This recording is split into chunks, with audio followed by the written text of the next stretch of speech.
Playing from iPad. Hello everyone.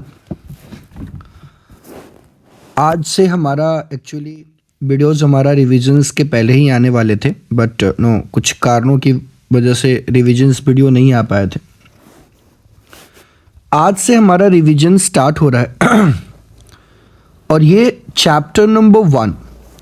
सबसे पहले कुछ चीज़ों को आप लोग समझ लीजिए। पहली बात समझिए ये कि हम लोग जो बिजनेस स्टडीज़ के अंदर रिवीजन करेंगे, उस रिवीजन के अंदर सबसे पहले मैं बिहार बोर्ड और सीबीएसई दोनों के लिए कॉन्सेप्ट बताऊंगा।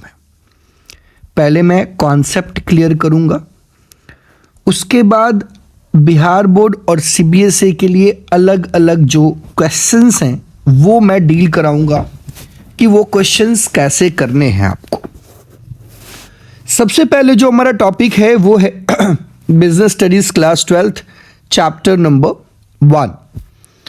ये आपको जो मेरे पास स्लाइड्स अवेलेबल है उस स्लाइड्स में एडुग्राम लर्निंग करके दिख रहा होगा। ये भी हमारा ही यूट्यूब चैनल है। ये हमारा 2-3 साल पहले यूट्यूब चैनल बनाया था, तो उसके नाम से ये नोट्स बना हुआ है। तो ये मैं जल्दीबाजी में इनके लोगोस को मैं नहीं हटा पाया हूँ, बट अगले क्लास से ये लोगो भी हट जाएगा। चलिए फिर आगे बात करते हैं इंट्रोडक्शन टू मैनेजमेंट के अंदर। सबसे पहली बात, सिंपल सी बात को समझना मेरे भाई। कोई भी ऑर्गेनाइजेशन जो होता है, कोई भी ऑर्गेनाइजेशंस होता है, कोई भी ऑर्गेनाइजेशंस, कोई भी कंपनी जो है, कोई भी कंपनी जो है, वो कंपनी सक्सेसफुल कैसे बनता है। किसी भी कंपनी के सक्सेसफुल होने के लिए, किसी भी कंपनी को सक्सेसफुल होने के लिए उसके रिसोर्सेज बहुत ज़रूरी होते हैं, उसके मैनेजमेंट बहुत ज़रूरी होती है। अगर मैं बोलूँ यहाँ पे किसी कंपनी को सक्सेसफुल होने के लिए इन सारे चीज़ों का रिक्वायरमेंट है। जैसे प्लांट एंड मशीनरी की मैं बात करता हूँ कि plant and machinery, land and buildings आपके पास होने चाहिए, आपके पास उस टेक्नोलॉजी होनी चाहिए, आपके पास एक तगड़ा मार्केट स्ट्रेटजी होनी चाहिए, आपके पास फाइनेंशियल स्ट्रेंथ होने चाहिए। इन बातों को आपको ध्यान में रखना पड़ेगा। आपके पास कॉम्पिटिटिव एज होना चाहिए। अगर ये सारी चीज़ें हैं तो आपका ऑर्गेनाइजेशन सक्सेसफुल होगा, इसमें कोई डाउट नहीं है। तो हमारे ऑर्गेनाइजेशंस को सक्सेसफुल करने के लिए कुछ जो एलिमेंट्स है, plant and machinery, lands and building, technology, marketing strategy, financial strength, competitive as, ये सारे बहुत ज़रूरी हैं, ये सारे बहुत इंपॉर्टेंट हैं। ये सब सारे चीज़ों का कोलैबोरेशन, ये सारे चीज़ों का आप एक कह सकते हैं बंडल होने के बाद आप सक्सेस को क्या करते हैं, अचीव करते हैं। Okay sir, all of them जैसे, but the most important are, अगर किसी ऑर्गेनाइजेशंस को सक्सेसफुल होने की मैं बात करूं तो सबसे इंपॉर्टेंट जो ऑर्गेनाइजेशंस को सक्सेसफुल होने के लिए है वो है employee of the organisations. Organisations के एम्प्लॉई कैसे, और वो ऑर्गेनाइजेशंस के जो मैनेजमेंट हो रहा है वो कैसा हो रहा है। मतलब सिंपल सी भाषा में बोले कि अगर किसी भी ऑर्गेनाइजेशंस के अंदर, अगर किसी ऑर्गेनाइजेशंस के अंदर अगर मैनेजमेंट को ऐड कर दिया जाए, और मैनेजमेंट को ऐड कर दिया जाए तो वो ऑर्गेनाइजेशंस क्या हो जाएगा, सक्सेसफुल हो जाएगा। किसी ऑर्गेनाइजेशंस के अंदर मैनेजमेंट को माइनस कर दिया जाए तो वो ऑर्गेनाइजेशन बिग फेलियर होगा। तो एक इक्वेशंस निकल के आएगा कि ऑर्गेनाइजेशंस, या कह सकते हो company plus management is a successful company. Okay, company minus management, ये जो है कंपनी माइनस अगर मैनेजमेंट की बात करेंगे तो वो क्या हो जाएगा, अनसक्सेसफुल कंपनी में काउंट होगा। वो कंपनी कभी भी सक्सेसफुल नहीं हो पाएगी। इस बात का ध्यान हमें रखना पड़ेगा। चलिए आगे बढ़ते हैं। देखिए यहां पे अब हम लोग बात करेंगे यहां पे सेकंड, एक ऑर्गेनाइजेशंस के अंदर बहुत सारे लोग काम करते हैं। एक ऑर्गेनाइजेशंस के अंदर बहुत सारी एक्टिविटीज परफॉर्म की जाती है। हाँ सर, की जाती है। जैसे फाइनेंस की एक्टिविटी परफॉर्म की जाती है, प्रोडक्शन की एक्टिविटीज़ परफॉर्म की जाती है, I mean handling of finance की activities, looking after productions and quality, marketing की एक्टिविटीज़, ह्यूमन रिसोर्स की एक्टिविटीज़, एडमिनिस्ट्रेशंस की एक्टिविटीज़, मार्केटिंग एंड सेल्स की एक्टिविटीज़, ऐसे कई एक्टिविटीज़ जो है ऑर्गेनाइजेशंस के अंदर परफॉर्म किए जाते हैं। ये सारे जो है people perform lots of activities, किसी भी ऑर्गेनाइजेशंस में बहुत सारे ऐसे वेराइटीज़ ऑफ एक्टिविटीज़ परफॉर्म किए जाते हैं। तो यहाँ से एक मैनेजमेंट का डेफिनेशंस निकल के आता है, या मैनेजमेंट क्या है। अगर मैं लेमैन की भाषा में बोलूँ कि मैनेजमेंट क्या है, तो सिंपल सी बात है, किसी भी चीज़ को मैनेज करने के तरीक़ों को क्या बोलते हैं, मैनेजमेंट बोलते हैं। किसी भी चीज़ को, जैसे आप ऑर्गेनाइजेशन है, आपका घर है, आप रोड पे चल रहे हो तो ट्रैफिक को मैनेज कर रहे हो, आपका टाइम मैनेजमेंट हो, आपका फाइनेंस मैनेजमेंट हो, किसी भी चीज़ को मैनेज कर रहे हो तो उसे हम लोग क्या बोलते हैं, मैनेजमेंट बोलते हैं। तो यहाँ पे बात करें कि मैनेजमेंट करता क्या है, तो मैनेजमेंट जो है बेसिकली इंटीग्रेट्स करता है। व्हाट डू मैनेजमेंट क्या करता है, इंटीग्रेट करता है। क्या इंटीग्रेट करता है, management integrates the efforts of these individuals to achieve a common goal।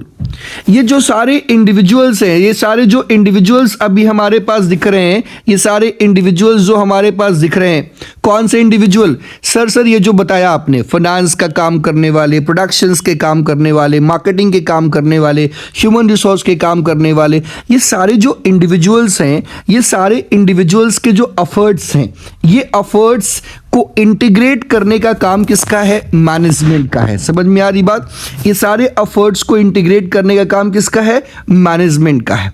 ठीक है जी, ये मैनेजमेंट का एम यहाँ पे था ना कि यहाँ पे कॉमन गोल्स के लिए, गोल क्या हो सकता है, किसी ऑर्गेनाइजेशंस का क्या गोल हो सकता है। कोई ऑर्गेनाइजेशंस क्या चाहता है, भैया मार्केट में लीडर बन जाए। मार्केट में लीडर बनने का मतलब क्या हुआ, ओहो, लीडर बनने का मतलब सर ये हुआ कि आप जो है मार्केट में आपकी कंपनी जो है सबसे आगे है, मतलब सबसे बेस्ट। जैसे मान लो कंसल्टेंसी बिजनेस में बात करें तो TCS है, अगर टेलीकॉम इंडस्ट्री में बात करें तो जियो है, अगर मैं ई कॉमर्स में बात करें तो अमेजन है, या फिर आपका फ्लिपकार्ट है। समझ में आ रही बात, इसको मार्केट लीडर बोलते हैं। फिर दूसरा ये हो सकता है इंक्रीजिंग इन प्रॉफिट्स, आप प्रॉफिट्स बढ़ाने की बात कर सकते हैं। प्रॉफिट बढ़ाना भी आपका एम हो सकता है।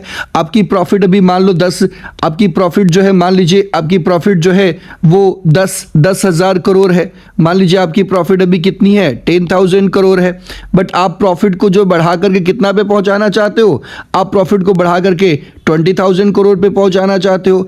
अगर आप ऐसा कुछ करना चाह रहे हो, जैसे मान लो आपकी 10,000 करोड़ की अभी प्रॉफिट है, बट उस प्रॉफिट को 20,000 करोड़ करना चाहते हो, तो अगर प्रॉफिट बढ़ाना चाहते हो, ये भी आपका एम हो सकता है। आप नए नए प्रोडक्ट्स मार्केट में इंट्रोड्यूस करना चाहते हो, ये भी आपका एम हो सकता है, ये भी आपका गोल हो सकता है। आप अपने सेल्स को मैक्सिमाइज करना चाहते हो, ये भी आपका एम हो सकता है, ये भी आपका गोल हो सकता है। आप सेल्स कस्टमर्स बेस को इंक्रीज करना चाहते हो, ये भी आपका एम हो सकता है। मतलब ऑर्गेनाइजेशंस के कोई भी गोल कई तरीके हो सकते हैं, मार्केट लीडर बनना, प्रॉफिट इंक्रीज करना, न्यू प्रोडक्ट्स को लॉन्च करना, सेल्स को मैक्सिमाइज करना, कस्टमर बेस को इंक्रीज करना, ऐसे कई तरीके के एम्स बनाए जा सकते हैं। और इस एम्स को अचीव करने के लिए, इस गोल को अचीव करने के लिए जितने भी लोग ऑर्गेनाइजेशन में काम करते हैं, सारे ऑर्गेनाइजेशंस के लोगों के एक्टिविटीज को इंटीग्रेट करता है कौन, मैनेजमेंट। ओके सर, चलिए कुछ मैनेजर्स का नाम बताते हैं आपको। आपने नारायण मूर्ति का नाम सुना होगा, नारायण मूर्ति का नाम सुना है सर, इंफोसिस के डायरेक्टर। ओके, इंदिरा नोई का नाम सुना होगा, पेप्सिको।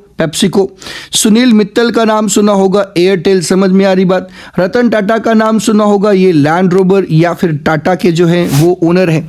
ये सारे जो हैं इन्होंने अपने मैनेजमेंट की एबिलिटी को दिखाया है और आज अपने कंपनी को सक्सेसफुल बनाया है। आज अपने कंपनी को बहुत बड़ा वैल्यूएशंस पे लेके गए हैं, बहुत बड़ी कंपनी इन्होंने क्या किया है, बनाया है। राइट, तो these people are the manager, these people are the real manager, जिन्होंने मैनेजमेंट करके अपने कंपनी को बहुत आगे बढ़ाया है। ओके सर, अब आइए हम लोग आते हैं अपने मेन टॉपिक पे। मेन टॉपिक यहां से शुरू हो जाता है। आपके एग्जामिनेशन में क्वेश्चंस आ सकते हैं। क्वेश्चंस ये आ सकता है कि व्हाट इज मैनेजमेंट, मैनेजमेंट को डिफाइन करिए।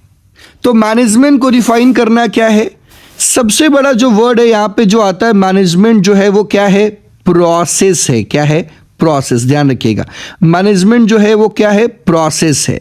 Defined as a process of getting things done. काम को करने के प्रोसेस को मैनेजमेंट बोलते हैं। मान लो कोई भी ऑर्गेनाइजेशन से, कोई XYZ लिमिटेड करके कोई कंपनी है, उसका अपना कोई गोल है, मान लो उसका प्रॉफिट बढ़ाने का गोल है बाय 10,000 करोड़। 10,000 करोड़ से वो प्रॉफिट बढ़ाना चाहता है या 10,000 करोड़ से सेल्स बढ़ाना चाहता है। अगर उनके ये गोल है तो इस गोल को अचीव करने के प्रोसेस को, इस गोल को, इस काम को डन करने को प्रोसेस है। ठीक है, गोल को अचीव करने का प्रोसेस है। Define as a process of getting things done with the aim of achieving goal. लेकिन गोल जो अचीव होना चाहिए वो कैसे अचीव होना चाहिए, इफेक्टिवली अचीव होना चाहिए एंड इफिशिएंटली अचीव होना चाहिए। ध्यान रखिएगा, इफेक्टिव होने का मतलब क्या होता है, इफेक्टिव होने का मतलब क्या होता है कि चीज़ें टाइम पे अचीव होनी चाहिए। ओके सर, मैं समझ गया। चीज़ें टाइम पे अचीव होने का मतलब क्या होता है कि जैसे मान लो आपने काम करने आपने शुरू करा है, आपने तो कोई समय लिया होगा, टारगेट लिया होगा, इन द सेंस वर्ड कि वो काम कंप्लीट होना चाहिए। वो काम क्या होना चाहिए, वो काम कंप्लीट होना चाहिए, वो काम कंप्लीट होना चाहिए। ओके ओके, मैं क्या इशू आ रहा है, लेट मी चेक।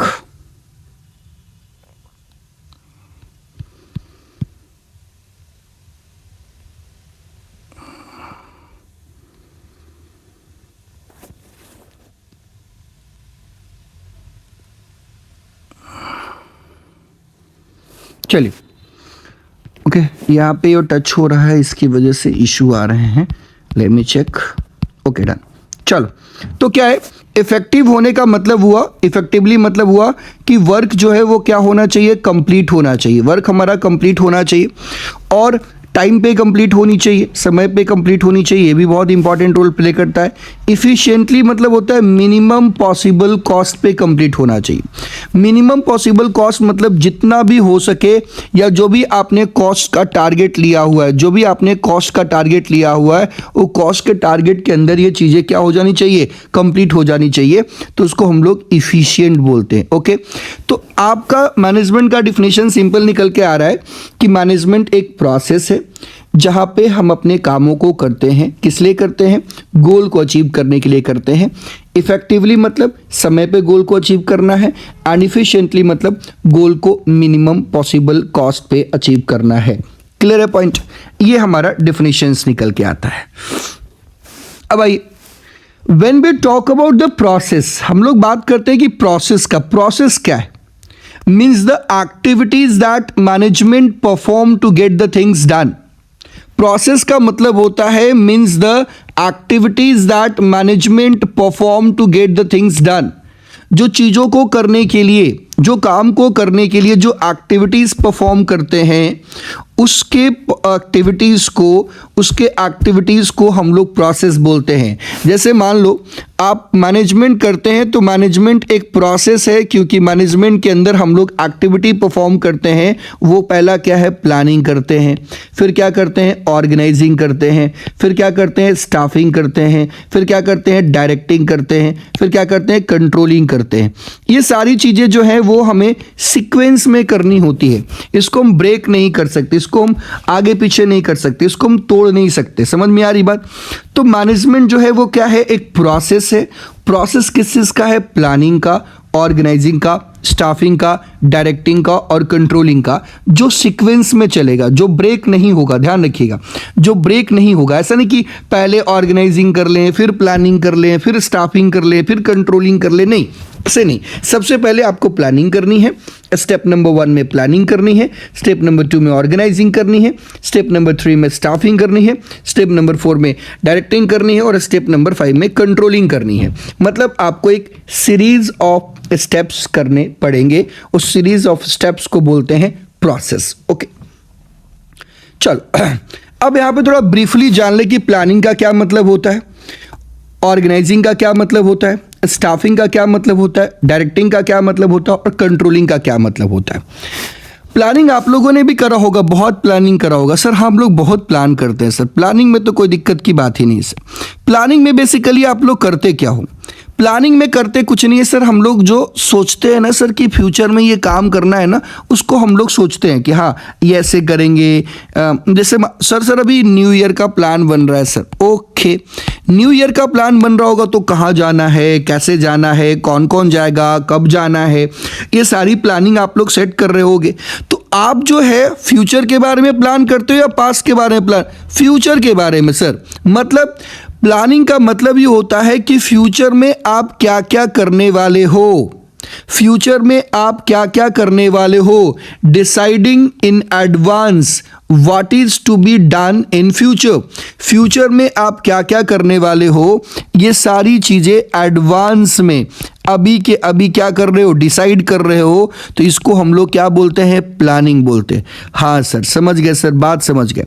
मतलब प्लानिंग मतलब होता है सर कि फ्यूचर में जो हम करने वाले हैं वो चीज़ों को आज के आज अभी के अभी क्या कर लें, डिसाइड कर लें। फ्यूचर में जो चीज़ें आप करने वाले हैं उसको अभी अभी आपने डिसाइड कर लिया है, तो इस प्रोसेस को हम लोग क्या बोलते हैं, प्लानिंग बोलते हैं, राइट।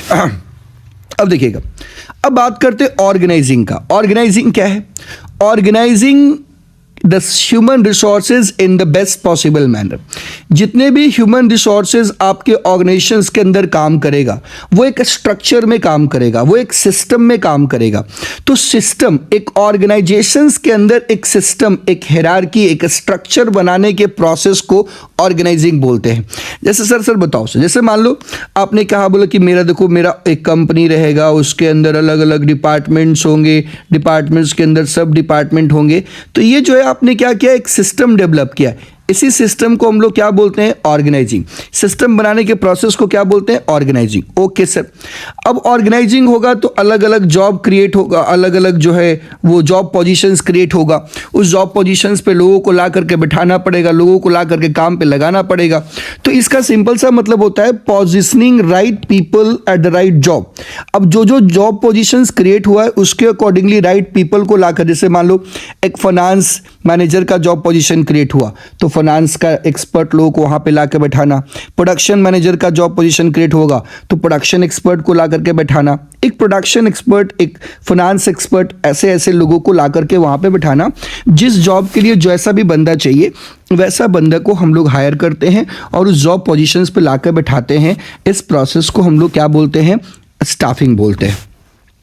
फिर जब लोग आ जाएंगे, सारे लोग पोजीशन पे काम करना शुरू कर देंगे, फिर हम उनको कम्युनिकेट करेंगे, उनको हम एक्शन लेने के लिए बोलेंगे, काम करने के लिए बोलेंगे कि भैया काम करिए। Coordinating with the people to work effectively together, सारे लोग मिल करके काम को शुरू कर देंगे। इस प्रोसेस को क्या बोलते हैं, direction. Putting the plan into the action, इसको क्या हम लोग बोलते हैं, डायरेक्टिंग बोलते हैं। डायरेक्टिंग होने के बाद जैसी प्लान एक्शन में आएगा, एक्शन में आने के बाद एक चीज आएगी, उसका नाम है आउटपुट। क्या नाम है, आउटपुट। मतलब आपके पास कुछ आएगा आउटपुट कि भैया ये रिजल्ट आया, ये रिजल्ट आया। तो जो रिजल्ट आया और जो आपने प्लानिंग करी थी दोनों को कंपेयर करेंगे, दोनों को कंपेयर करके देखेंगे कि जो हमने सोचा था, जो हमने प्लान करा था, वो हमारा एक्चुअल में आउटपुट आया है या नहीं आया है।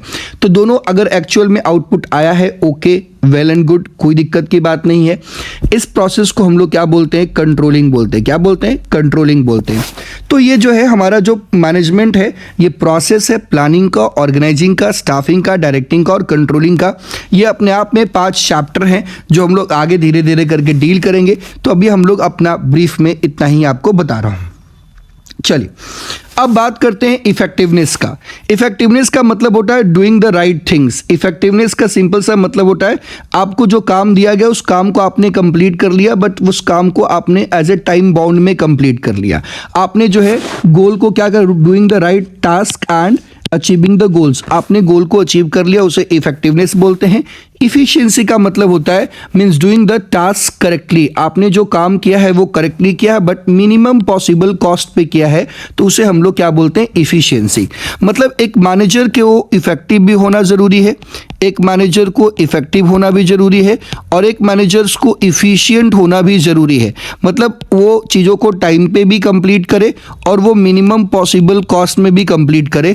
तो भैया यहाँ पे दोनों डेफिनेशन क्लियर हो गया। दैट इज इफेक्टिवनेस, मतलब काम को करना है है, ऑन द टाइम करना है। इफिशिएंसी मतलब काम को करना है बट मिनिमम पॉसिबल कॉस्ट पे करना है। Doing things rightly, doing things right, सही काम को करना है और सही तरीके से करना है जिससे कि हमारा कॉस्ट मिनिमाइज हो जाए। तो इसे हम लोग इफेक्टिवनेस एंड इफिशिएंसी बोलते हैं। मैंने वही चीज़ें बोली, इफेक्टिवनेस मतलब finishing the task right time पे, चीज़ों को कंप्लीट करना। At the end result efficiency मतलब मिनिमम पॉसिबल कॉस्ट पे चीज़ों को कंप्लीट करना है। मतलब जो भी रिसोर्सेज आप यूज़ करते हो उस रिसोर्सेज में वेस्टेज नहीं होगा, ऐसे रिसोर्सेज को यूज़ करना है कि मिनिमम पॉसिबल कॉस्ट पे वो चीज़ें कंप्लीट हो जाए। तो ये हमारा इफिशियंसी में आएगा। अब देखिए कुछ लोग ऐसे, कुछ मैनेजर ऐसे होंगे जो इफेक्टिव होंगे बट इफिशिएंट नहीं होंगे। इफेक्टिव होंगे मतलब वो समय पे काम को कंप्लीट कर लेंगे, ठीक है, बट वो इफिशिएंट नहीं है, बट उन्होंने कॉस्ट को क्या कर दिया, बढ़ा दिया। तो ऐसे मैनेजर भी हमें नहीं चाहिए जो इफेक्टिव हो बट इफिशिएंट नहीं हो।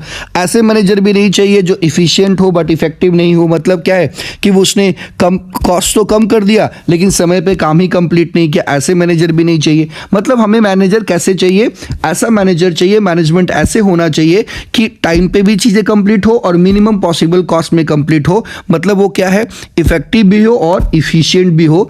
इस बात का आपको ध्यान रखना है। चलिए केस स्टडी करते हैं।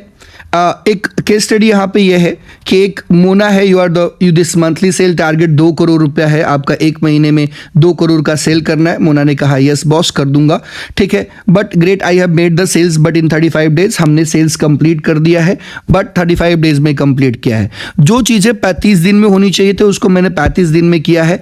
इसका मतलब अगर 30 दिन की सैलरी मान लो मोना का 1 लाख रुपए है तो अब जो है 35 दिन की मोना को सैलरी देना पड़ेगा उसी काम के लिए। इसका मतलब मोना ने काम तो कंप्लीट कर लिया बट टाइम पे भी कंप्लीट नहीं किया और साथ में कॉस्ट भी बढ़ गया। मतलब मोना जो है यहाँ पे काम तो कंप्लीट कर लिए मोना ने बट उन्होंने इफिशियंसी को अचीव नहीं किया। इन द सेंस वो कॉस्ट को क्या कर दिया, बढ़ा दिया। हे मोना यू आर इफेक्टिव, आपने काम को कंप्लीट किया है बट वो भी 35 दिन में करा है तो इसलिए आपका कॉस्ट बढ़ गया है। ये तो आप इफेक्टिव तो हैं, आपने काम तो कंप्लीट कर लिया है बट इफिशियंट नहीं है। इस बात का ध्यान रखिएगा। बट मैनेजर को इफेक्टिव भी होना पड़ेगा और इफिशियंट भी होना पड़ेगा, इस बात का प्रॉपर ध्यान रखना है। फिर क्या जी, emphasis doing the right things. Effective का मतलब होता है चीज़ों को करना, इफिशिएंट का मतलब होता है चीज़ों को सही तरीके से करना ताकि कॉस्ट कम लगे। एक का डायरेक्शन क्या होता है, गोल अचीव करना है किसी भी तरीके से। एक का होता है कि भाई इनपुट आउटपुट, मतलब जो आउटपुट निकल रहा है इनपुट कम लगे आउटपुट ज़्यादा हो जिससे कि कॉस्ट कम हो जाए, ठीक है जी। डूइंग द वर्क करेक्टली, इनका फोकस एरिया होता है कि वर्क को करेक्टली करना है। इनका फोकस एरिया ये होता है कि वर्क को मिनिमम पॉसिबल कॉस्ट पे करना है। ये डिफरेंसेस आ सकते एग्जामिनेशन में, तो ये डिफरेंसेस भी आप लिखेंगे। चलिए प्रॉब्लम्स में अभी नहीं करवाऊंगा, क्वेश्चंस अभी नहीं करवाऊंगा क्योंकि क्वेश्चंस में अलग अलग सिलेबस के अनुसार से मैं क्वेश्चन करवाऊंगा। आइए अब हमारे पास एक नया टॉपिक आ रहा है, वो टॉपिक का नाम है लेवल ऑफ मैनेजमेंट। टॉपिक का नाम है लेवल ऑफ मैनेजमेंट। एक बात बताओ, सबसे बड़ी प्रॉब्लम यह है कि ऑर्गेनाइजेशंस के अंदर अलग अलग लेवल ऑफ मैनेजमेंट है। ये देखिए टॉप लेवल मैनेजमेंट है ऑर्गेनाइजेशन के अंदर, मिडिल लेवल मैनेजमेंट है एंड ऑपरेशनल लेवल मैनेजमेंट है। सवाल ये है कि ऑर्गेनाइजेशंस के अंदर जितने भी लोग काम करते हैं सारे लोग इंपॉर्टेंट है, सारे लोग बहुत ही क्रूशियल से, सारे लोग बहुत ज़रूरी के लोग हैं। वो सारे लोग जो ज़रूरी के लोग हैं, जो इंपॉर्टेंट लोग हैं, जो लेकिन हमारे फिर ऑर्गेनाइजेशंस में ये लेबल कैसे बन जाता है, सारे लोग इंपॉर्टेंट है। किसी भी ऑर्गेनाइजेशंस के अंदर जो जितने भी लोग काम कर रहे हैं सारे इंपॉर्टेंट है, सारे क्रूशियल्स है। तो every individual in the hierarchy is responsible for successful completion of the particular task. Organisations के अंदर सारे लोग रिस्पॉन्सिबल हैं अपने अपने काम को करने के लिए। Authority responsibility relationship binds individual as a superior and subordinate.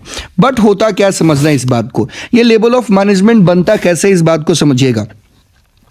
मान लो एक पर्सन है ए, एक पर्सन है बी, एक पर्सन है सी। तीनों लोग जो है काम कर रहे हैं ऑर्गेनाइजेशन के अंदर, तीनों इंप्लॉइज हैं, तीनों मोस्ट इंपॉर्टेंट हैं, तीनों का बहुत ज़रूरी है ऑर्गेनाइजेशंस के अंदर। बट इसमें लेबल कैसे बन जाता है, इन द सेंस व्हाट कि अगर कोई ए है और ए वाले पर्सन्स को आपने क्या करा हुआ है, ए वाले पर्सन्स को आपने ऑथोरिटी का मतलब क्या होता है, पावर। अगर आपने ज़्यादा पावर दिया हुआ है, पावर ज़्यादा दिया हुआ है, इसका मतलब ये क्या क्या आदमी बन जाएगा, सीनियर बन जाएगा। इसको अपनी रिस्पॉन्सिबिलिटी ज़्यादा दिया हुआ है तो क्या बन जाएगा, सीनियर। अगर इनको भी पावर दिया गया बट ऊपर से कम दिया गया, रिस्पॉन्सिबिलिटी दिया गया बट कम दिया गया, तो ये क्या बन गए, जूनियर। मतलब ये सीनियर और जूनियर, तो ये कौन सा लेवल हो गया, टॉप लेवल हो गया। ये कौन सा लेवल हो गया, मिडिल लेवल हो गया। अब इससे भी पावर कम दिया जाएगा इनको और इससे भी रिस्पॉन्सिबिलिटी कम दिया जाएगा इनको, तो ये क्या हो जाएंगे, सुपर जूनियर। इसका मतलब क्या हो गया, ये लोअर लेवल मैनेजमेंट पे हो गए। मतलब सिंपल से कहने का मेरा मतलब ये है कि जो मैनेजमेंट का लेवल होता है, टॉप लेवल, मिडिल लेवल या लोअर लेवल, ये मैनेजमेंट में ये इसलिए क्रिएट होता है कि उनको क्या रिस्पॉन्सिबिलिटी मिला हुआ है, उनको क्या ऑथोरिटी मिला हुआ है, कितना पावर मिला हुआ है और क्या काम मिला हुआ है। अगर किसी पर्सन के पास काम भी ज़्यादा है और उसके पास पावर भी ज़्यादा है, आई मीन उसके पास डिसीजंस मेकिंग पावर भी ज़्यादा है, मतलब वो सीनियर होगा, वो टॉप लेवल पे होगा। अगर किसी के पर्सन के पास काम थोड़ा कम है, डिसीजंस मेकिंग पावर भी कम है, तो वो मिडिल लेवल पे होगा। किसी पर्सन के पास अगर बहुत ही कम पावर है और काम भी बहुत कम है, तो वो लोअर लेवल मैनेजमेंट पे होगा। इन द सेंस व्हाट कि हमारे ऑर्गेनाइजेशन में जो हायरार्की क्रिएट होता है, टॉप लेवल, मिडिल लेवल और लोअर लेवल, ये सिर्फ दो बातों से क्रिएट होता है, ऑथोरिटी प्लस रिस्पॉन्सिबिलिटी। अगर ऑथोरिटी हाई है, रिस्पॉन्सिबिलिटी हाई है, तो टॉप लेवल पे। अगर ऑथोरिटी थोड़ा कम है, रिस्पॉन्सिबिलिटी जो है थोड़ा कम है, तो मिडिल लेवल पे। अगर ऑथोरिटी बहुत ज़्यादा कम है और रिस्पॉन्सिबिलिटी भी बहुत ज़्यादा कम है, तो इसको बोलते हैं lower level management. In the sense जो टॉप लेवल, मिडिल लेवल या लोअर लेवल है, ये बस दो बातों पे डिपेंडेंट है, authority and responsibility. If there is a high authority, तो भैया ऑब्वियस है कि वहाँ पे उनको पावर ज़्यादा मिला हुआ है, तो वो सीनियर होंगे। अगर उनके पास बहुत कम पावर है तो वो जूनियर होंगे। ठीक है, तो ये लेवल ऑफ मैनेजमेंट वहाँ से ऑथोरिटी रिस्पॉन्सिबिलिटी से क्रिएट होता है। अब ध्यान दीजिएगा, टॉप लेवल मैनेजमेंट में कौन कौन से काम करते हैं। जो ऑर्गेनाइजेशंस के प्रेसिडेंट होते हैं वो टॉप लेवल पे होते हैं, चेयरमैन होते हैं वो टॉप लेवल पे होते हैं, चीफ ऑपरेटिंग ऑफिसर्स होते हैं वो भी टॉप लेवल पे होते हैं। एग्जामिनेशन में सवाल आ सकता है, किसी भी मैनेजर किसी भी पोस्ट का नाम लिख सकता है कि ये बंदा प्रेसिडेंट है, ये बंदा चेयरमैन है, ये बंदा चीफ ऑपरेटिंग ऑफिसर्स है।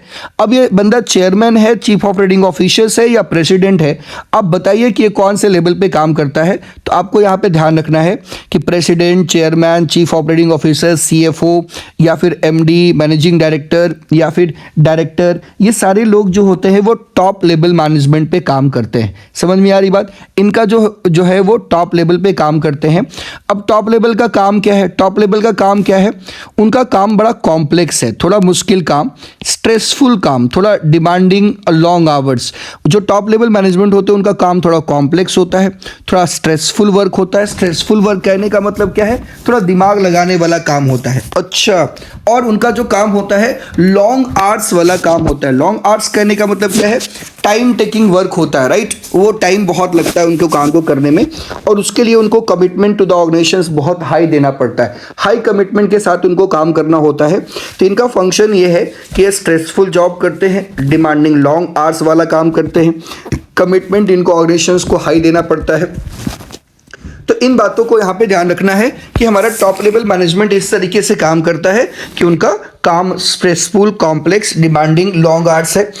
इनका काम है एनालाइज करना, बिजनेस को एनालाइज करना, बिजनेस इन्वायरमेंट को एनालाइज करना, उसके लिए उसके सर्वाइवल को इंश्योर करना, उसके बिजनेस इन्वायरमेंट के अकॉर्डिंगली जो भी पॉलिसीज़ वगैरह बनानी है, जो भी सिस्टम बनानी है वो सिस्टम बनाना, ये सब काम किसका है, टॉप लेवल मैनेजमेंट का है।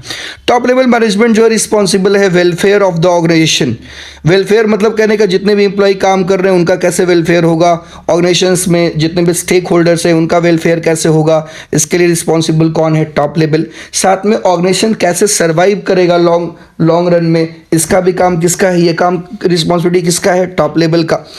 तो टॉप लेवल का काम क्या है, वेलफेयर करवाना ऑर्गेनाइजेशंस के, सर्वाइवल करवाना ऑर्गेनाइजेशंस का, इन्वायरमेंट को एनालाइज करना, बिजनेस इन्वायरमेंट को एनालाइज करके उसके अकॉर्डिंगली पॉलिसीज बनाना, रूल्स रेगुलेशंस बनाना, ऑब्जेक्टिव सेट करना, long term short term objective, यहाँ पे deciding the long term goals, short term goals organisation and the strategy of the achievement, और उस गोल को अचीव करने के लिए स्ट्रैटेजी बनाना, प्लानिंग, पॉलिसीज फ्रेम करना, ये सारा काम हमारा टॉप लेवल मैनेजमेंट का होता है। ये सारा काम हमारा टॉप लेवल मैनेजमेंट करता है।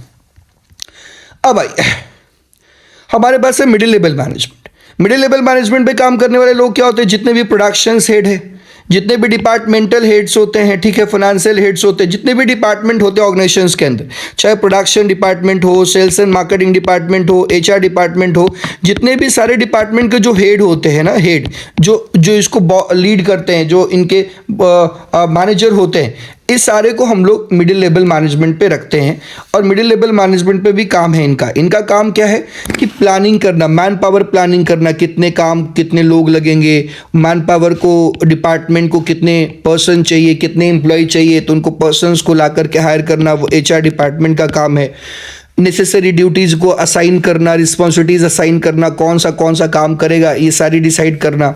सारे डिपार्टमेंट एक दूसरे से कोऑपरेट करेंगे, क्योंकि देखिएगा आपका प्रोडक्शन डिपार्टमेंट कोऑपरेट करना पड़ेगा, परचेज डिपार्टमेंट से प्रोडक्शन डिपार्टमेंट कोऑपरेट करना पड़ेगा, मार्केटिंग एंड सेल्स डिपार्टमेंट से मार्केटिंग सेल्स को कोऑपरेट करना पड़ेगा, फाइनेंस डिपार्टमेंट से। कहने का मतलब क्या है कि सारे डिपार्टमेंट एक दूसरे से इंटर रिलेटेड है, इंटर कनेक्टेड है, तो यहाँ पे आपको सारे लोगों को कोऑर्डिनेट करके काम करना पड़ेगा। तो सारे डिपार्टमेंट के बीच में कोऑर्डिनेशन इस्टेब्लिश करना, कोऑपरेट करना एक दूसरे को, ये काम भी किसका है? मिडिल लेवल मैनेजमेंट का है।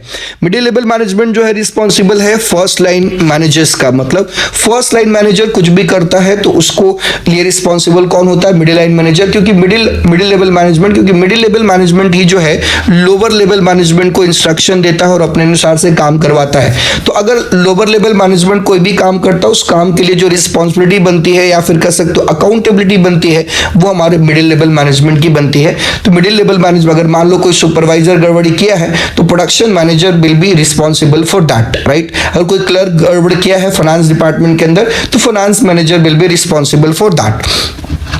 और ये फर्स्ट लाइन मैनेजर जो है उनके लिए रिस्पॉन्सिबिलिटीज का काम जो है ये किसका? मिडिल लेवल मैनेजमेंट का है। और मिडिल लेवल मैनेजमेंट जो है टॉप लेवल मैनेजमेंट और लोअर लेवल मैनेजमेंट के बीच में लिंक का काम करता है, दोनों को जोड़ने का काम करता है, दोनों को इंटीग्रेट करने का काम करता है, ये भी काम होता है। अब है हमारा operational level, in the sense superintendent हमारे होते हैं। सुपरिटेंडेंट कहने का मतलब क्या है कि वैसे लोग, वैसे जो सुपरवाइज करते हैं, जो अलग अलग चीज़ों को देखते हैं, सेक्शंस ऑफिसर, अलग अलग सेक्शंस होते हैं प्रोडक्शन डिपार्टमेंट के अंदर, वो सेक्शन ऑफिसर या सुपरवाइजर, जहाँ पे ये जो लोअर लेवल मैनेजमेंट जो होता है ना, वो एक्चुअली फैक्ट्री एरिया में काम करता है, आई मीन ऑपरेशनल एरिया में काम करता है, फ्लोर एरिया पे काम करता है। बेसिकली जहाँ पे फ्लोर एरिया पे काम करने वाले जो लोग होते हैं ना, उन लोगों को क्या करता है? उनको गाइड करता है, उनको सुपरवाइज करता है, उनको मोटिवेट करता है। मतलब ये सबसे जो है लोवेस्ट मैनेजरियल लेवल है, जहां पे ये कई वर्कर्स को मैनेज करते हैं जो वहां पे फैक्ट्री एरिया में काम करते हैं। इनका भी काम क्या है? अगर वर्कर की कोई प्रॉब्लम्स है, वर्कर की कोई कंप्लेंट है, अगर वर्कर की कोई ग्रीवांसेस है, कोई केसेस है, कोई प्रॉब्लम हो रही है, वो उसको सॉल्व करना किसका काम है? Lower level management, I mean supervisor का, सुपरिटेंडेंट का या सेक्शंस ऑफिसर जो है, इन सारे लोगों को इसको सॉल्व करने का काम है। दूसरा काम क्या है? लिंक बिटवीन वर्कर्स और मिडिल लेवल मैनेजमेंट में अगर कोई बात करनी है, अगर वर्कर को अपनी बात मिडिल लेवल मैनेजमेंट तक पहुंचानी है, तो वर्कर सीधे मिडिल लेवल मैनेजमेंट को बात नहीं करेगा, वर्कर ये बात अपने सुपरवाइजर, आई मीन अपने लोअर लेवल मैनेजमेंट को बताएगा, और फिर लोअर लेवल मैनेजमेंट ये बातें अपर लेवल मैनेजमेंट को क्या करेगी? फॉरवर्ड करेगी। इन द सेंस व्हाट कि यहाँ पे link between the worker and middle level managers creating better human relation with the worker. अगर वर्कर को कोई कंप्लेन है, कोई ग्रीवांसेस है, कोई केसेस है, कोई इश्यूज है, तो उस इश्यूज को कैसे सॉल्व करना है, इसके लिए लिंक का काम कौन करता है? हमारा लोअर लेवल मैनेजमेंट। मतलब लोअर लेवल मैनेजमेंट वर्कर के ग्रीवांसेस को मिडिल लेवल मैनेजमेंट को क्या करेगा? फॉरवर्ड करेगा, और फिर मिडिल लेवल मैनेजमेंट का सॉल्यूशंस निकालेगा। इन द सेंस व्हाट कि हमारा मिडिल लेवल और लोअर लेवल, मिडिल लेवल और वर्कर के बीच में लिंक का काम कौन करता है? Lower level management. फिर instruction to the middle level management of the workers are passed, in the sense what कि अगर कोई मिडिल लेवल मैनेजमेंट ने कोई इंस्ट्रक्शन दिया है वर्कर के लिए, तो वो instructions middle level management lower level management को बताएगा, और फिर लोअर लेवल मैनेजमेंट वही इंस्ट्रक्शन अपने वर्कर को क्या करेगा? पास ऑन करेगा।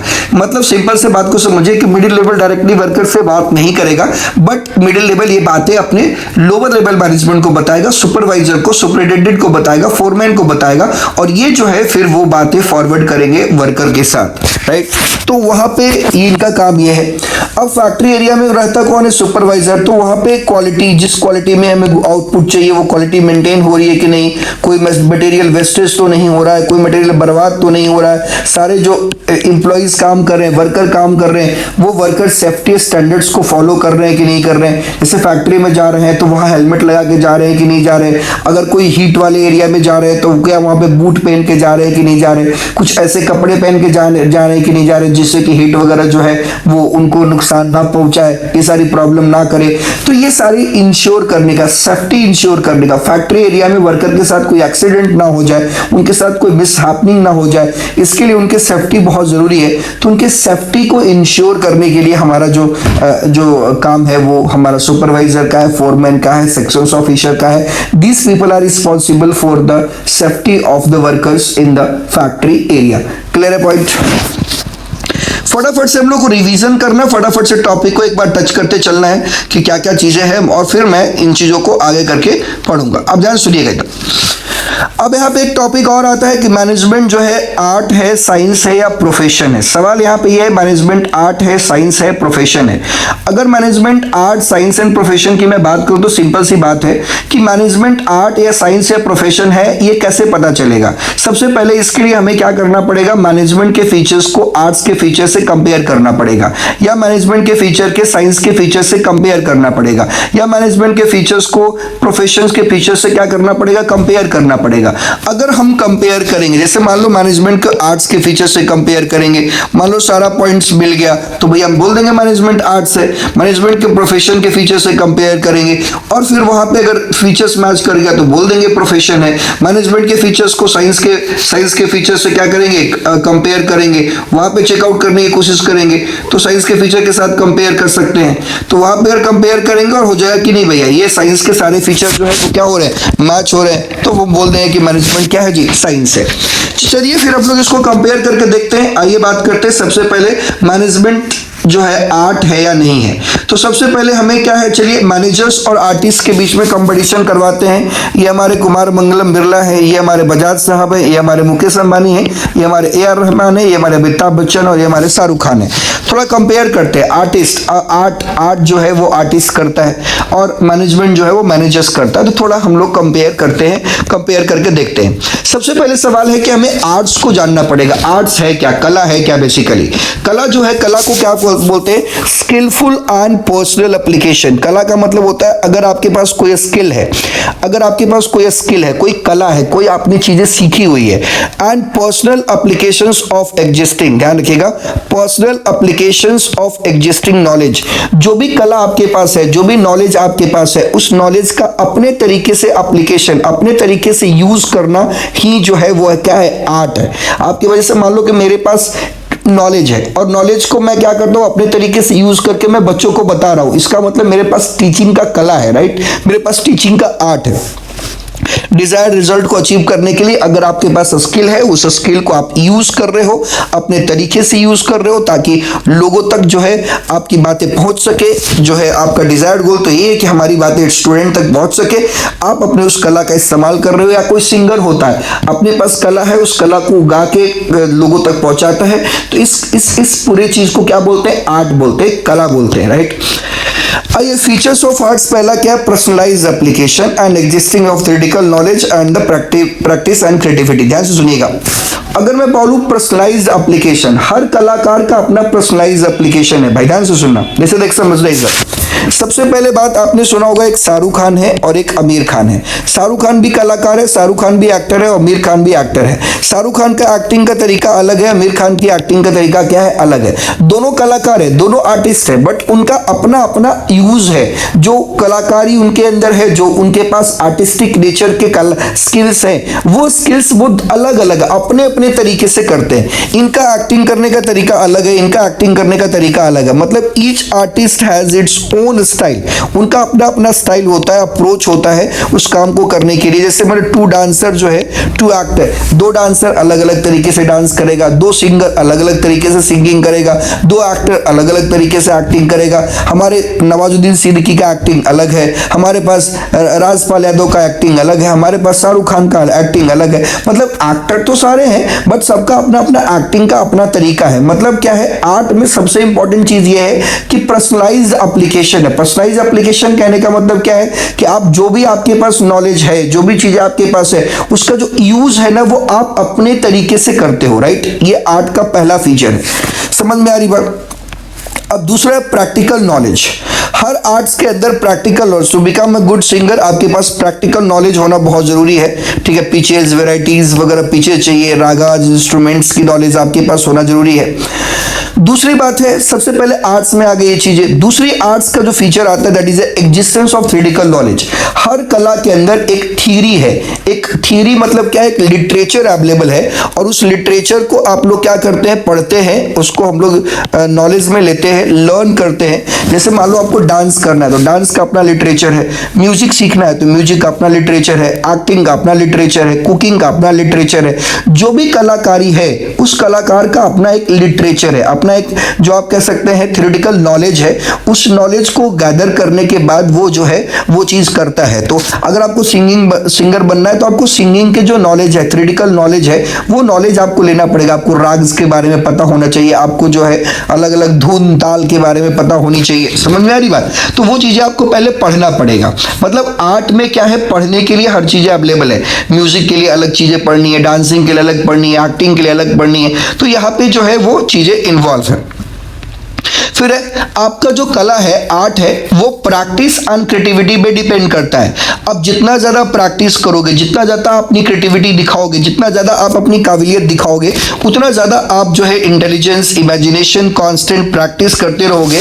उससे क्या होगा कि आपकी जो है स्किल्स और बढ़ेगी। In the sense every artist has a component of creativity which requires intelligence, imagination, constant practice. हर एक कलाकार के अंदर अपनी क्रिएटिविटी होती है, उसको प्रैक्टिस करता है, बार बार उसको रियाज करता है। रियाज करने के बाद उसकी जो अपनी इंटेलिजेंस है उसको यूज करके रियाज करेगा, अपना इमेजिनेशन है उस इमेजिनेशन पे वो रियाज करेगा, प्रैक्टिस करेगा और वो कांस्टेंट प्रैक्टिस करते हुए एक बहुत बड़ा सिंगर, बहुत बड़ा आर्टिस्ट, बहुत बड़ा कलाकार, बहुत बड़ा टीचर बन सकता है, राइट। तो प्रैक्टिस एंड क्रिएटिविटी यहाँ पे इन्वॉल्व है।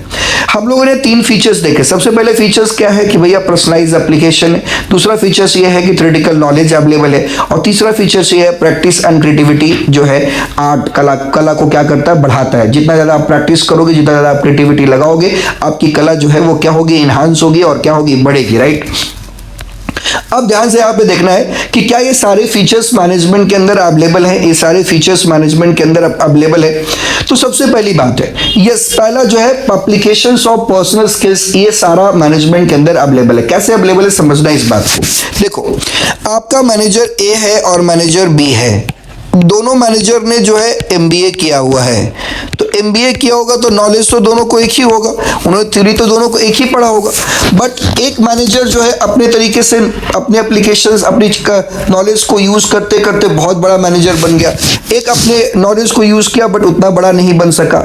इसका कहने का मतलब ये है कि 2 मैनेजर एक ही जगह से पढ़े हुए हैं, एक ही चीज पढ़े हुए हैं, लेकिन दोनों का अपना अपना तरीका है, अपना अपना यूज है, ठीक है। तो अपने तरीके से वो मैनेजमेंट करते हैं। उनका तरीका बहुत बढ़िया हो सकता है, बहुत खराब हो सकता है, घटिया हो सकता है या बहुत अच्छा हो सकता है, बट वो जो करेंगे वो अपने तरीके से करेंगे। कोई एग्रेसिव मैनेजर होता है, कोई डिफेंसिव मैनेजर होता है, थोड़ा सोच समझ के चलता है। कोई एकदम एग्रेसिव होता है कि भैया हम तो एकदम जाएंगे, मार्केट कोलैप्स कर देंगे, ये कर देंगे। कहने का मतलब ये है कि मार्केट डिसरप्ट कर देंगे। कहने का मतलब सिंपल सा ये है कि 2 मैनेजर अलग अलग तरीके से सोचते हैं, अलग अलग तरीके से काम करते हैं, ठीक है। तो ये पहला फीचर। जैसे आर्टिस्ट में क्या होता है कि 2 आर्टिस्ट है बट वो अलग अलग तरीके से सिंगिंग करेगा, वैसे ही 2 मैनेजर है बट वो अलग अलग तरीके से मैनेज करेगा। इसीलिए पहला वाला फीचर जो है वो क्या कर रहा है, मैच हो रहा है। पहला वाला फीचर बिल्कुल मैच कर रहा है, इसका मतलब पहला फीचर आर्ट्स और मैनेजमेंट का मैच कर गया। दूसरा फीचर है प्रैक्टिस एंड क्रिएटिविटी। जैसे आप कला के अंदर, जैसे आप आर्ट के अंदर जितना प्रैक्टिस करेंगे, जितना अपना क्रिएटिविटी लगाएंगे, उतना ज़्यादा आप इन्हांस होंगे, उतना ज़्यादा आपकी जो है वो चीज़ें क्या होगी, इंक्रीज होगी, बढ़ेगी, अच्छा होगा, बेटर होगा, राइट। वैसे ही मैनेजमेंट के अंदर भी चीज़ें होती है। अगर मैनेजर जितना ज़्यादा एक्सपीरियंस करेगा, अलग अलग डिसीजंस लेगा, अलग अलग जगहों पे काम करेगा, अलग अलग सिचुएशन में काम करेगा, तो उसकी भी जो है वो एबिलिटी जो है वो क्या होगी, बढ़ेगी। मतलब प्रैक्टिस एंड क्रिएटिविटी पे मैनेजर की एबिलिटी भी इन्हांस होगी एंड प्रैक्टिस एंड क्रिएटिविटी पे एक कलाकार का एबिलिटी भी इन्हांस होगी। मतलब ये वाला फीचर भी क्या होगा, मैच हो रहा है। ये फीचर भी दोनों में क्या हो रहा है, मैच हो रहा है। तीसरा फीचर है थ्योरेटिकल नॉलेज। जैसे आर्ट्स के अंदर थ्योरेटिकल नॉलेज अवेलेबल है, म्यूजिक का कला आपको सीखना है तो भैया पहले थ्योरी पढ़नी पड़ेगी, डांसिंग सीखना है तो पहले थ्योरी पढ़नी पड़ेगी, कुकिंग सीखना है पहले थ्योरी पढ़नी पड़ेगी। वैसे ही अगर आपको मैनेजर बनना है तो भैया कुछ थ्योरीज है मैनेजर के अंदर, जो अभी जो मैं आपको पढ़ा रहा हूँ, क्या पढ़ा रहा हूँ, थ्योरीज ही पढ़ा रहा हूँ। मतलब क्या है, एग्जिस्टेंस ऑफ थ्योरेटिकल नॉलेज। जैसे कला के अंदर, आर्ट्स के अंदर थ्योरेटिकल नॉलेज अवेलेबल है, वैसे ही हमारे मैनेजमेंट के अंदर भी थ्योरेटिकल नॉलेज अवेलेबल है। जैसे आप कलाकारी के अंदर ये चीजें पढ़ते हैं, वैसे ही मैनेजमेंट के अंदर भी चीजें पढ़ते हैं। आपको मार्केटिंग मैनेजर बनना है तो मार्केटिंग की बातें पढ़ाई जाएगी, आपको ह्यूमन रिसोर्स मैनेजर बनना है तो ह्यूमन रिसोर्स के चीजों को पढ़ाया जाएगा। मतलब क्या है, ये वाला फीचर भी क्या हो रहा है, मैच हो रहा है। मतलब मैनेजमेंट के आर्ट्स के 3 फीचर हैं। पहला पर्सनलाइज एप्लीकेशन, वो मैनेजमेंट के अंदर भी है। दूसरा क्या, प्रैक्टिस एंड क्रिएटिविटी, ये मैनेजमेंट के अंदर भी है। तीसरा जो है थ्योरेटिकल नॉलेज का एबिलिटी होना, ये मैनेजमेंट के अंदर ही है, अंदर भी है। इसका मतलब 3 के 3 फीचर जो है वो क्या हो रहे हैं, मैच हो रहे हैं। तीनों का तीनों फीचर मैच कर रहे हैं। All the features of the management are present in the arts, या फिर all the features of arts present in the management. So हम लोग कह सकते हैं, कंक्लूजन निकाल सकते हैं कि मैनेजमेंट जो है वो क्या है, आर्ट है। मैनेजमेंट जो है वो क्या है, कला है। समझ में आ रही बात? तो ये हमारा ये चीजें हो गई, क्लियर है। अब हमारे पास एक और टॉपिक आ रहा है, दैट इज द मैनेजमेंट जो है वो साइंस है या नहीं है। तो साइंस नहीं है या है कि नहीं है, ये हम लोग अगले क्लास में डील करेंगे। आज भी हम लोग बस छोटे छोटे वीडियो होंगे, 20-20, 25-25 मिनट के वीडियो होंगे। आप जुड़े रहे, कम से कम 25-30 वीडियो आएंगे और सारा कॉन्सेप्ट जो है आपका डन हो जाएगा। ठीक है, 20-25 वीडियो के अंदर, 25-30 वीडियो के अंदर सारा कॉन्सेप्ट हम डन करवा देंगे आपको। और साथ में इसके क्वेश्चंस आंसर्स भी आएंगे आपके पास। इससे रिलेटेड क्वेश्चंस कैसे डील करना है, इस टॉपिक से रिलेटेड इंपॉर्टेंट, जिस चैप्टर से रिलेटेड इंपॉर्टेंट क्वेश्चंस क्या हो सकते हैं। जैसे 2-3 लेक्चर के अंदर चैप्टर खत्म हो जाएगा और उसके तुरंत बाद जो है आपको कुछ क्वेश्चंस होंगे, मॉडल टेस्ट पेपर के क्वेश्चंस होंगे, इंपॉर्टेंट क्वेश्चन होंगे, वो क्वेश्चन भी दे दिए जाएंगे। और ध्यान रखिएगा, ये जो पीडीएफ है वो पीडीएफ आपको लिंक में अवेलेबल करवा दिया जाएगा, राइट। अभी मैं इस वीडियो के अंदर एक व्हाट्सएप ग्रुप बनाऊंगा, या फिर मैं टेलीग्राम चैनल का लिंक डालूंगा, या व्हाट्सएप चैनल का मैं लिंक डालूंगा। आपको उस व्हाट्सएप चैनल से जुड़ जाना है, जहां पे ये जो नोट्स है इसका पीडीएफ भी मिल जाएगा, आपको इंपॉर्टेंट क्वेश्चंस के नोट्स भी मिल जाएंगे, आपको एमसीक्यू क्वेश्चंस के भी नोट्स मिल जाएंगे। ये सारी चीजें आपको मिलता रहेगा, राइट। तो आप ये जो वीडियो जो है इसके डिस्क्रिप्शन के अंदर वो व्हाट्सएप चैनल्स के लिंक भी होंगे और वो टेलीग्राम चैनल्स के भी लिंक्स होंगे। तो आप वहां से जाकर के आप चैनल से जुड़ सकते हैं और जितने भी दोस्त हैं, जितने भी लोग हैं, उनको बताइए। फटाफट रिवीजन करेंगे और फटाफट हम लोग क्वेश्चंस वगैरह करेंगे और सारे इंपॉर्टेंट क्वेश्चंस आपको डील करवाएंगे, चाहे बिहार बोर्ड के हो चाहे सीबीएसई को। सीबीएसई वालों के लिए तो आसान कर देंगे हम, केस स्टडी बनाना एकदम आपका 1 मिनट का खेल हो जाएगा। मैं बता रहा हूं, मेरे पास कुछ ऐसे ट्रिक्स हैं, उस ट्रिक्स के थ्रू आपको केस स्टडी बनाना बहुत ईजी हो जाएगा, बहुत आसान हो जाएगा, बहुत ही ईजी हो जाएगा। तो प्लीज इस चैनल से जुड़े रहें। कॉमर्स ब्रदर चैनल्स आपका चैनल्स है, ये आपकी कम्युनिटी है, ये कोई हमारा अपना नहीं है, आपका है। आपको आगे बढ़ाना है, आप सबों को मिलकर के लोगों तक पहुंचाना है। मेरा एक पूरा एक पर्पस है कि एक कॉमर्स, आप फ्यूचर में भी इसमें बहुत सारी वीडियोस, बीबीए के लिए फ्यूचर में आप बीबीए में जाएंगे, बीकॉम में जाएंगे, बहुत सारे वीडियोस आने वाले इस चैनल्स के ऊपर। ये नहीं कि सिर्फ ये चैनल 11-12 के लिए, आने वाले 1, 2, 4, 5, 6 महीने के अंदर ये चैनल जो है, मेरा अपना सपना है आप सबों का साथ रहेगा। तो इस चैनल पे बहुत सारे varieties of videos, varieties of knowledge available होंगे। इस बात का मेरा एक सोच है, तो इस सोच से हम लोग आगे बढ़ेंगे। Thank you so much. आज का लेक्चर इतना ही रखते हैं, अगले क्लास में हम लोग मैनेजमेंट साइंस है कि नहीं इस बारे में डिस्कस करेंगे। थैंक यू सो मच, मिलते हैं अगले क्लास में, बाय बाय।